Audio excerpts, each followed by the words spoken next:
Espiritu Santo. Amen. Sumainyo ang kapayapaan. At sumayo rin.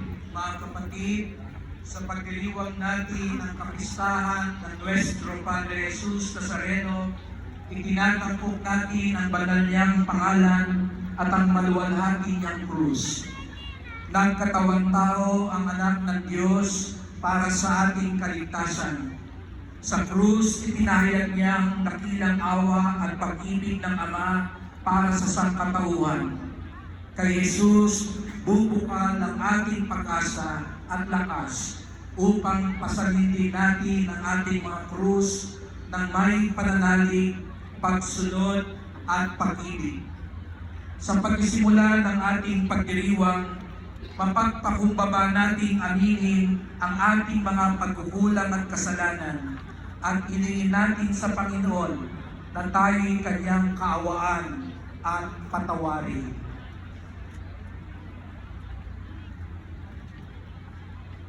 Inaamin ko Sa makapangyarihang Diyos at sa inyong mga kapatid, nalubha akong nagkasala sa isip, sa salita at sa gawa, at sa aking pagkukulang.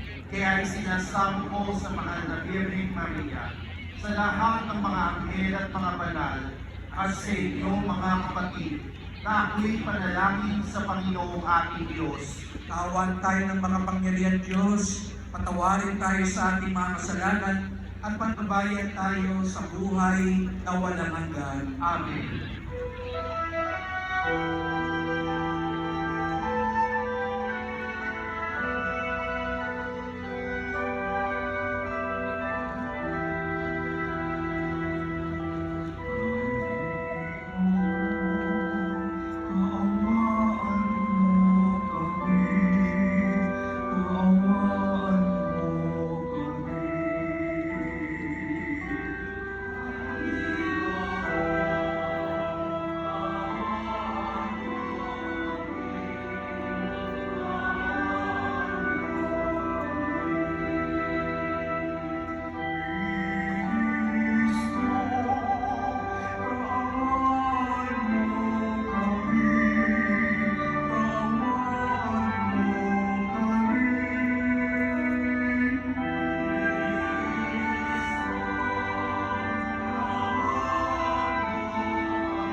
Papuri sa Diyos sa kaitasan.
makapangyarihan, ilong mong ako'y ng iyong anakang krus at kamatayan, upang ang sangkatauhan ay matubos at mabuhay.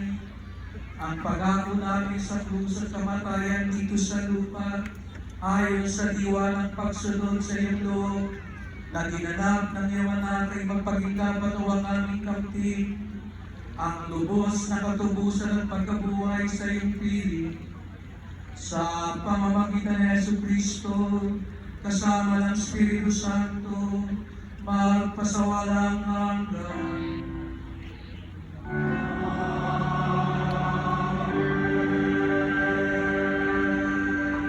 Magsiupo muna ang lahat.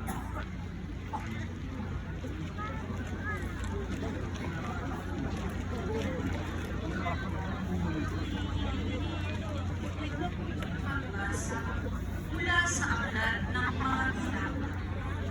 Noong mga araw na iyon, nahinip ang mga tao sa pasikot-sikot na paglalakbay. Nagreklamo sila kay Moises. Ialis mo ba kami sa Ehipto para patayin sa ilang na ito? Wala kaming makain ni mainom. Sawa na kami sa walang kwentang pagkain nito. Dahil dito, sila'y pinadalhan ng Panginoon ng makamandag na ahas. At sino mang matuka nito ay namamatay. Kaya, lumapit sila kay Moises. Sinabi nila, "Nagkasala kami sa Panginoon at sa iyo. Idalangin mo sa kanyang paalisin ang mga ahas na ito." Dumalangin nga si Moises, at ganito ang sagot sa kanya ng Panginoon. "Gumawa ka ng isang ahas na tanso. Ilagay mo iyon sa dulo ng isang itim. At sino mang natuklaw na ahas na tumingin doon ay hindi mamamatay." Gayon nga ang ginawa ni Moises. Mula noon, lahat ng matuklaw ng ahas, ngunit tumingin sa ahas na tanso, ay hindi namamatay.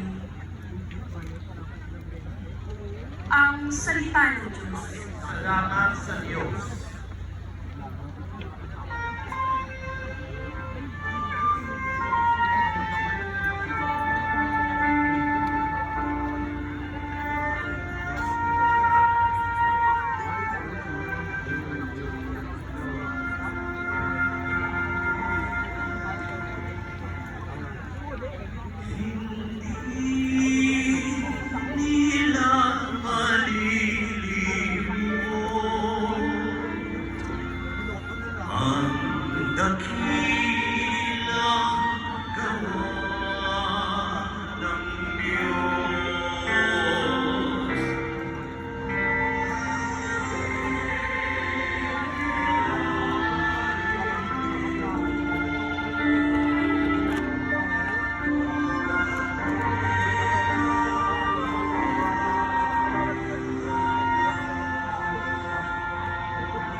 Kaya ngayon ay makinig sa turo ko, mga anak. Iyong tindig ulitin, salita kong pinipigkas.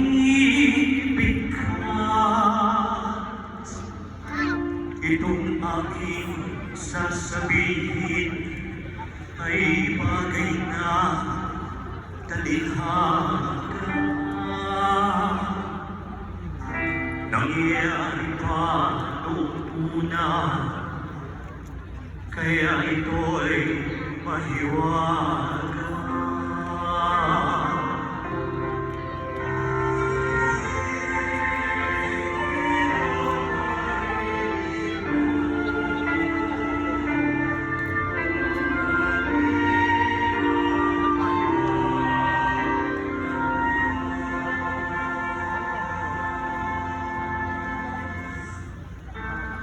kapwa nung sila'y lilipulin na ng Diyos. Nagsisihang karamihan sa kaniya'y nagbalik loob. Noon nila nagunitang ang sanggalang nila'y ang Diyos. Ang kataas-taas ng Diyos ay kaniyang manunubos.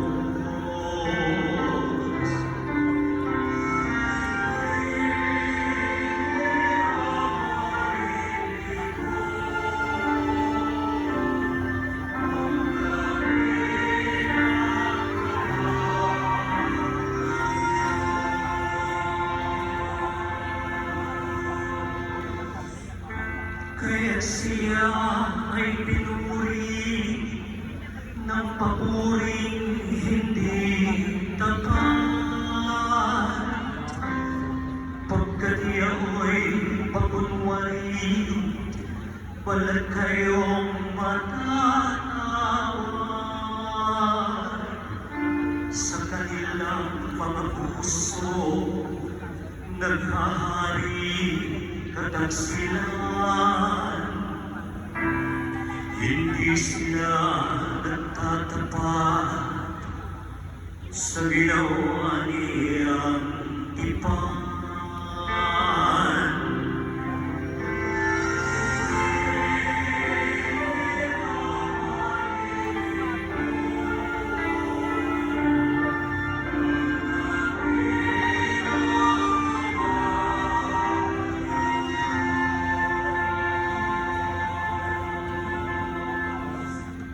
Gayon pa man, palibhasa'y Diyos niyang mahabagin. Ang masamang gawa nila'y pinatawad niyang tambingin. Dahilan sa pag-ibig niya'y hindi sila wawasakin. Kung siya may nagagalit, ito'y kaniyang pinipigil.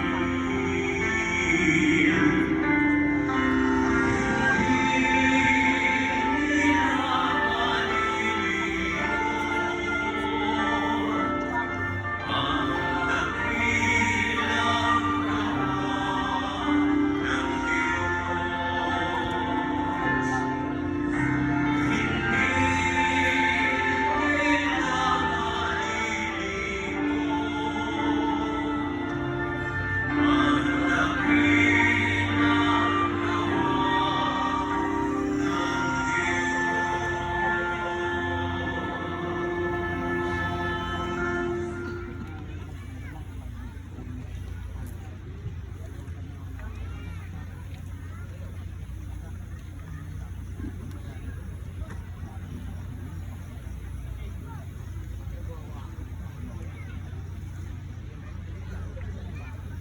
Pagbasa mula sa sulat ni Apostol San Pablo sa mga taga-Filipos.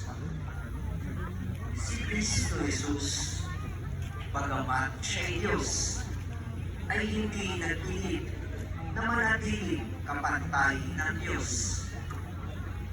Bagkus, hinubad niya ang lahat ng katangian ng pagka-Diyos.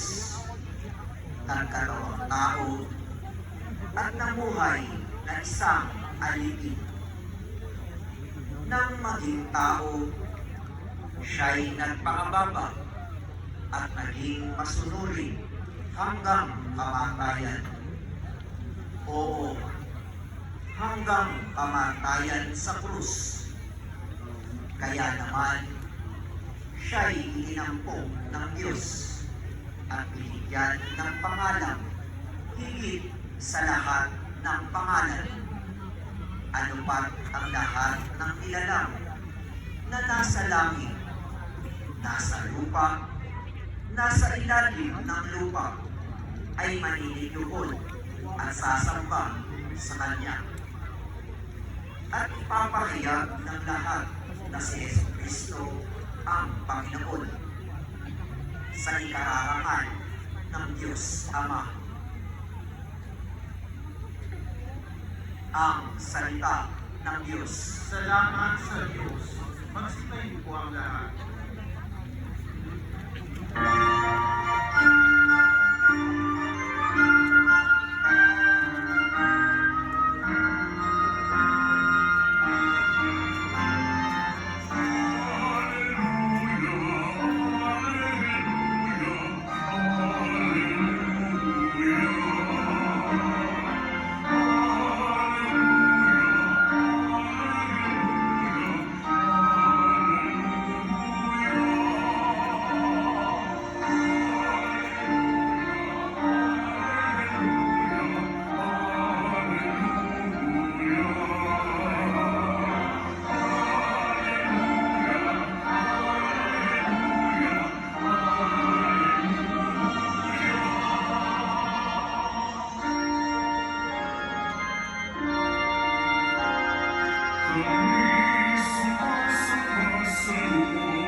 Sumainyo ang Panginoon.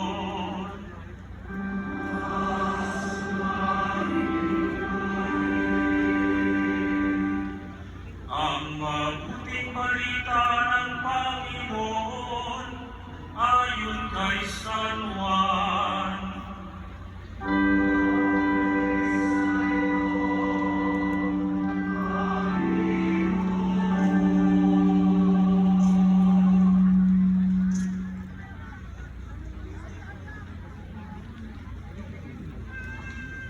Noong panahong iyon, sinabi ni Jesus kay Nicodemo, walang umakyat sa langit, kundi ang bumaba mula sa langit, ang anak ng tao.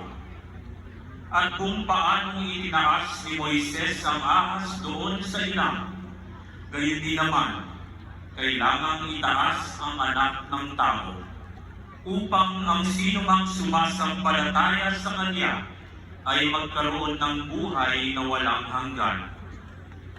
Gayon na lamang ang pag-ibig ng Diyos sa sanlibutan.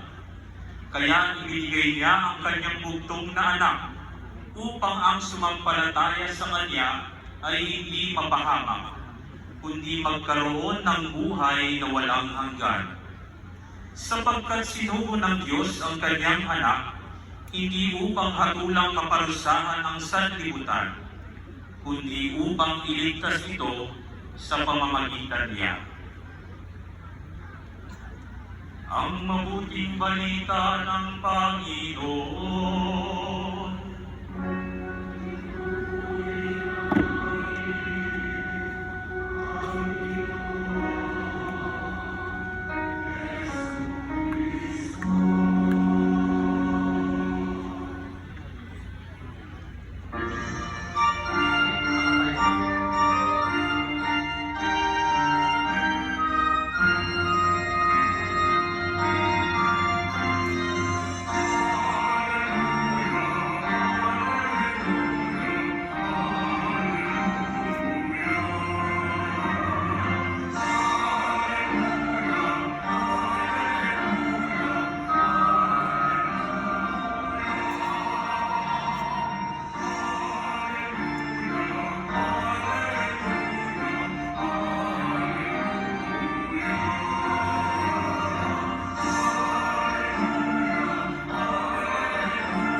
Happy Fiesta po sa ating lahat.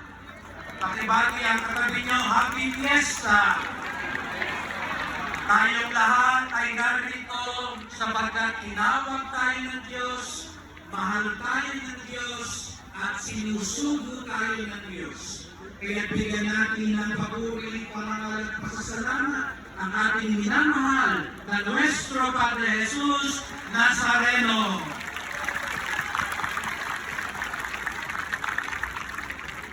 Upang kulang ang ating pagpupuri, itaas ang kamay at lumalakpak ng mas malakas. Viva Pong Jesus Nazareno! Viva Pong Jesus Nazareno! Viva Pong Jesus Nazareno!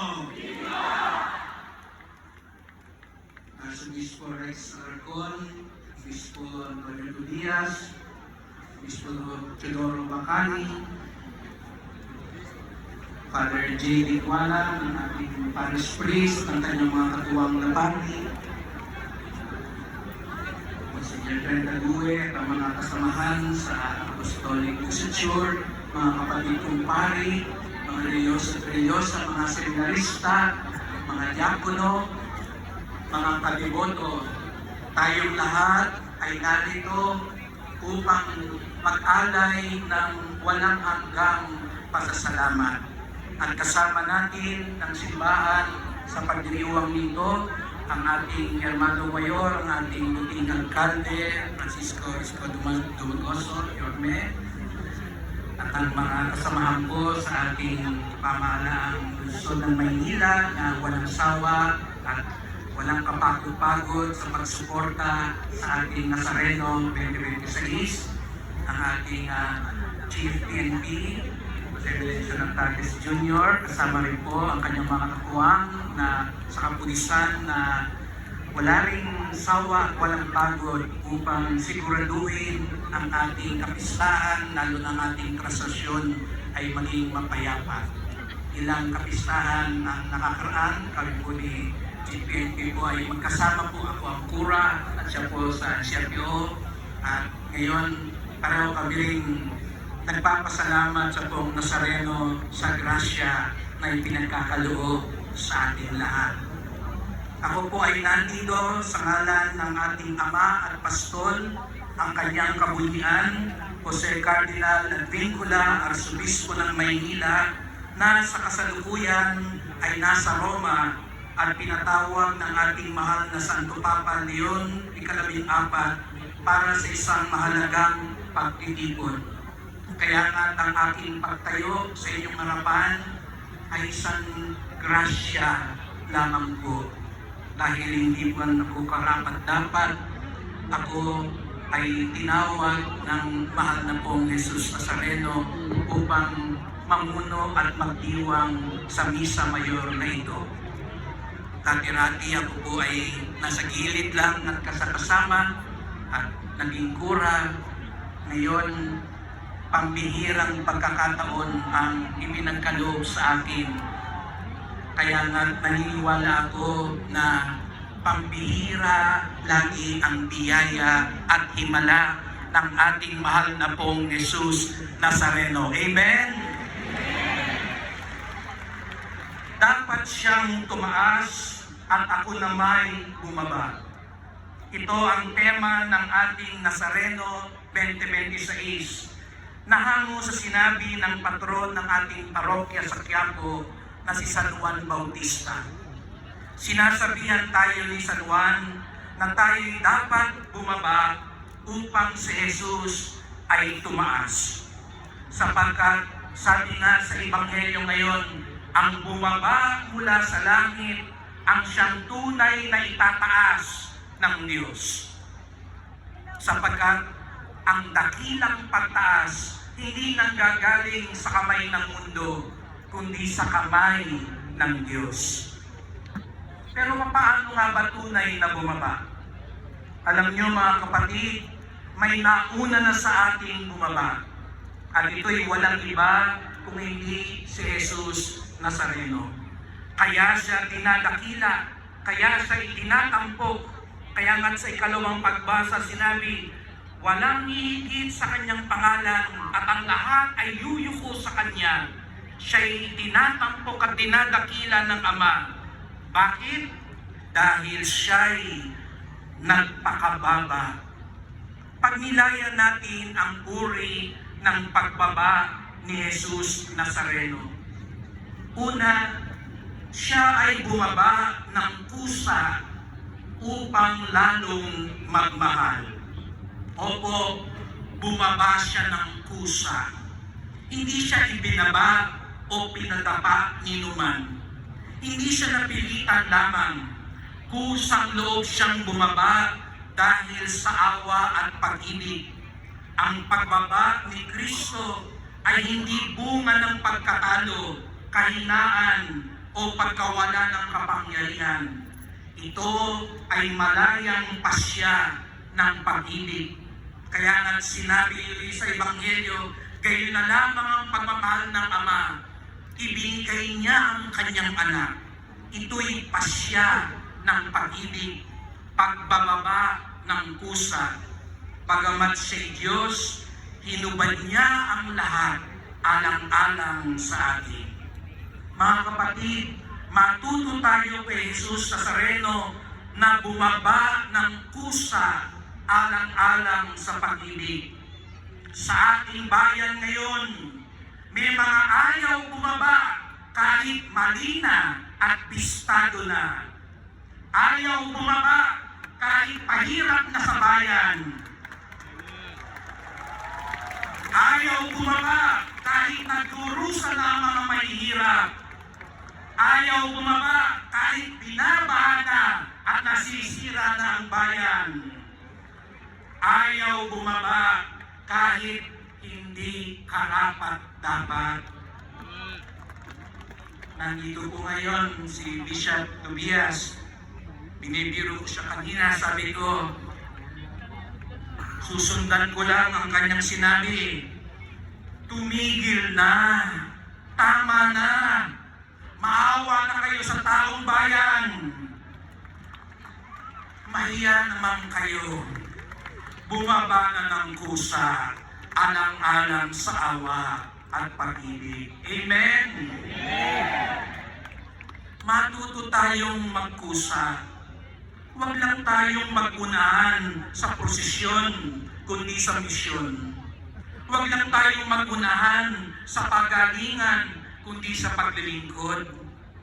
Magunahan tayo bumaba, sapagkat nauna nang bumaba ng kusa si Kristo. Hindi lahat ng pagbaba ay kahihiyan. May mga pagkakataon na ang hindi pagbaba ang tunay na kahihiyan.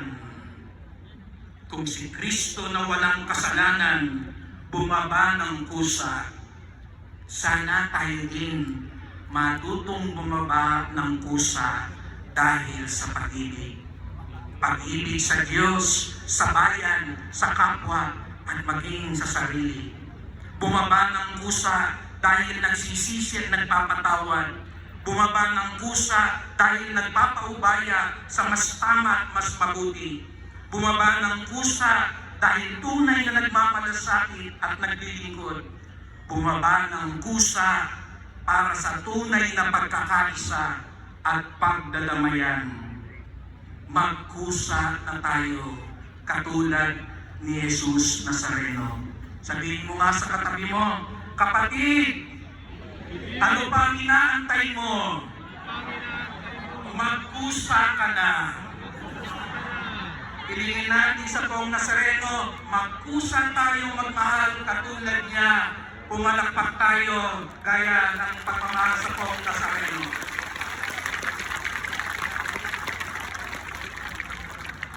Ikalawa, bumaba si Jesus Nazareno ng lubos upang tayo ay matutong makinig.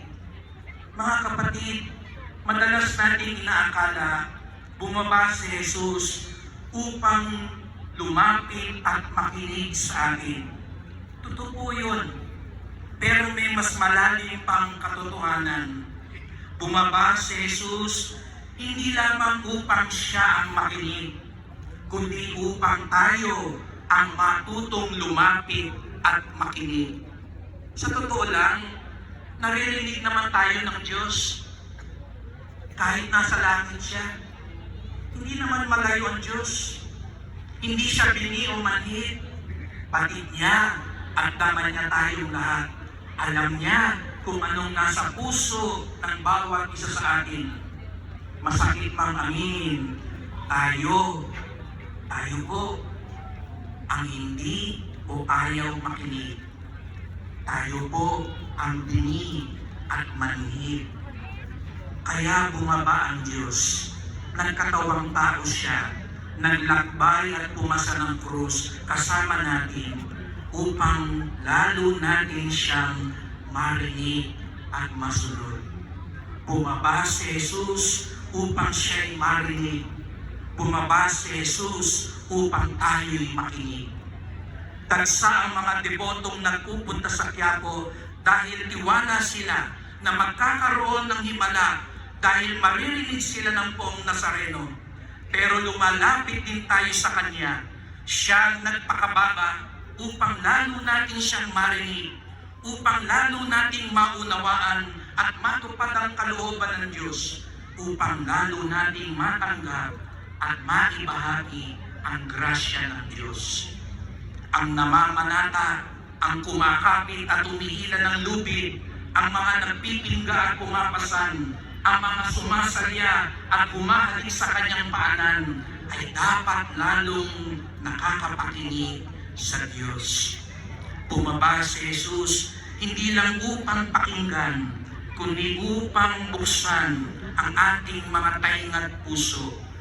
Naririnig ba natin ang panawagan niya, ang panawagan ng Diyos para sa katarungan at katotohanan, para sa kabutihan at kapayapaan, para sa pagkakaisa at tunay na kaunlaran? Naririnig ba natin ang tingin niya sa mga nangangailangan at inaapi, sa mga humingi ng tawad at tulong, sa mga humihiyaw ng katarungan? Kung totoong malapit tayo sa Diyos, naririnig natin siya. Kaya sabihin mo naman ngayon sa katabi mo, kapatid, makinig ka kay Jesus. Sumunod ka kay Jesus. At sa kabila, sabihin mo, pagpapalain ka ng Diyos. Ang gustong pagpalain ng Diyos, itaas uli ang kamay at gumalakpak ng mas malakas.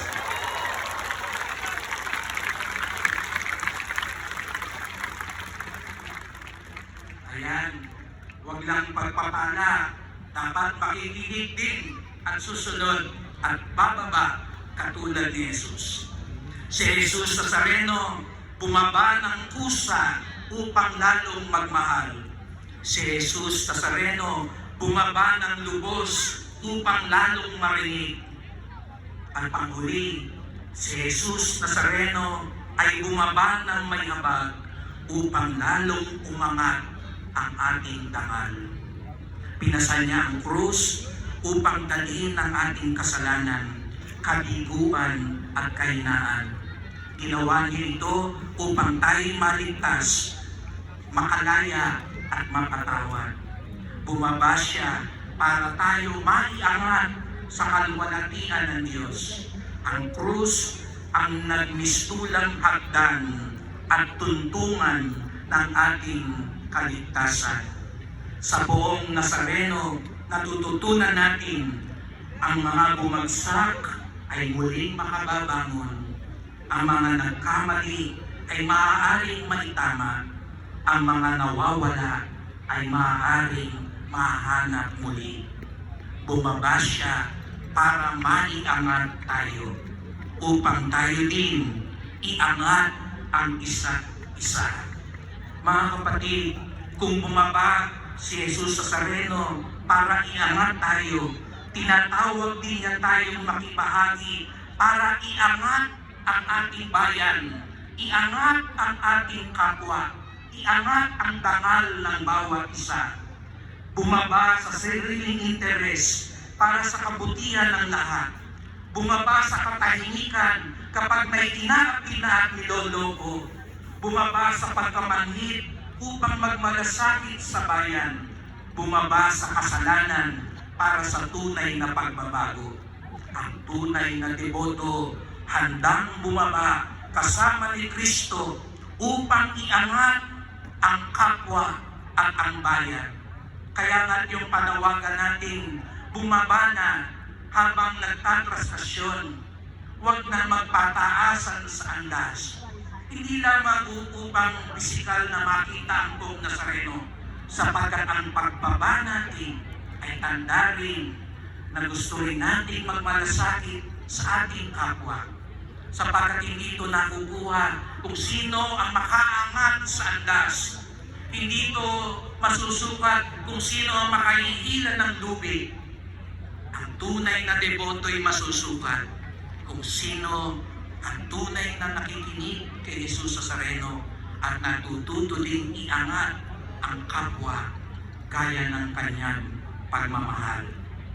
Sa mundo, taas ang hanap, baba ang iwas. Baligtad sa Diyos, ang nagpapakababa ang itataas. Ang baba ang daan pataas. Sa Diyos, ang bumababa ang tunay na itinataas. Dapat siyang tumaas at ako naman ay bumaba. Kaya mga kadiboto, manalangin po tayo. Mahal na pong Jesus Nazareno, maraming salamat po at tinipon ninyo kami upang kayo'y parangalan at pasalamatan. Maraming salamat po at kayo ang unang nagpakababa para sa aming kaligtasan. Bumaba kayo ng kusa upang lalong magmahal. Bumaba kayo ng lubos upang lalong marinig. Bumaba kayo ng may habag upang lalong umangat ang tao. Narito po kami, nagpapahayag ng aming debosyon at pagmamahal sa inyo. Turuan at tulungan niyo po kaming bumaba gaya ng ginawa ninyo upang ikaw ang tumaas, ikaw ang makilala, ikaw ang masunod at dakilain ng lahat ng tao. Mahal na pong Jesus Nazareno, kawaan niyo po kami, basbasan niyo po kami. Amen. Amen.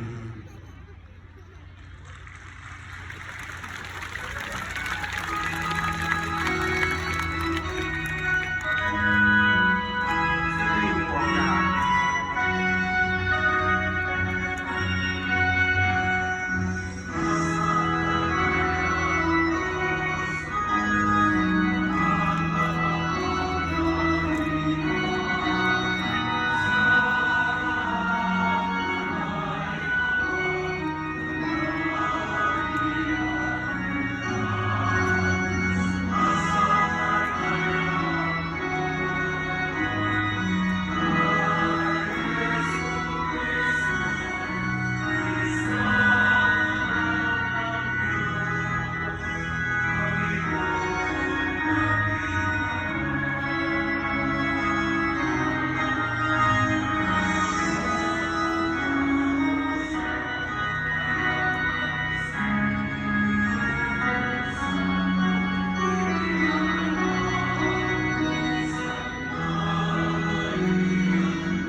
tayo tinipon upang ipagdiwang ang misteryo ng ating kaligtasan sa pamamagitan ng ating Panginoong Jesucristo. Sa pagpaparangal natin sa kanyang banal na pangalan at maluwalhating krus, tingin nawa ng Diyos ang ating mga dasal, alang-alang sa pamamahal niya sa kanyang bugtong na anak. Ang ating tugon, maawaing Panginoon, dinggin mo kami. Maawain, Panginoon, dinggin mo kami. Ang imong anak na si Kristong pinakamataas na pari ay padayon nga makadayag kanimo o kinahanglan nga balaan kanunay ang simbahan sa pagsunod aron hayagan ang tibuok kalibutan. Mag-ampo kita sa Ginoo. Maawain, Panginoon, dinggin mo kami.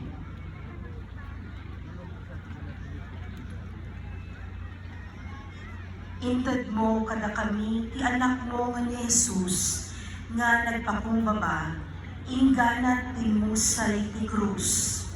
Aramidan na kami apo nga natulnog, kay napakumbaba, tapno agbaling kami nga napudpudno, nga agay-ayat ken agserbi, kadagiti kakabsat mi. Kumararag tayo kami apo. Maawain, Panginoon, dinggin mo kami. Nahimo ang tao sa imo dagway kagulagway. Buligi kami nga makilala ang ngalan kagulagway. Sang imo anak sa amon isig katawo. Agod nga maghari ang kaayuhan, hustisya kat pagbinuligay. Mga muyo kita sa Ginoo. Maawain, Panginoon, dinggin mo kami.